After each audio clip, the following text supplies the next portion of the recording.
Assalamualaikum warahmatullahi wabarakatuh, sobat channel Kalbani. Kali ini kita ketemu lagi nih untuk acara santunan yatim di wilayah Kembangan, tepatnya di Jalan Haji Mading, tempatnya Bapak Jaiman Firdaus. Ini bareng teman My Team solid, tapi bukan pengrusak dan pengkhianat. Betul. Nah, gimana keseruannya? Pokoknya ikutin terus dah ya. Tapi tadi kita sempat nggak nge-record tuh pas lagi santunannya. Jadi kita record cuman sampai beberapa aja. Intinya alhamdulillah acaranya udah berjalan dengan sukses, lancar, berkah selalu buat para donatur yang udah memberikan sedikit rezekinya untuk para anak-anak kita. Ya, semoga Allah balas dengan kebaikan yang berlimpah, terus jaminannya surga karena janji Allah itu pasti.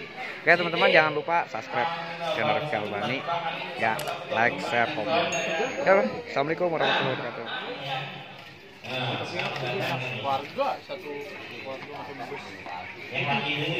Nah, ada parewe. Rewe.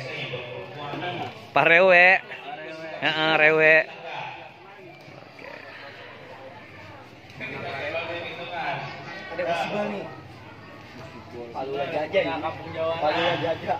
Jawara Srengseng nih. Mana? Oh ini. Wih, Jawara Srengseng. Ini temennya nih yang pengkhianat. Iya, temennya. Nah, adanya no. Oh, wih. Beradab banget. Ya temennya pengkhianat nih. Ya, satu tim dia Pak, berdua. Kompak selalu pokoknya. Kompak selalu.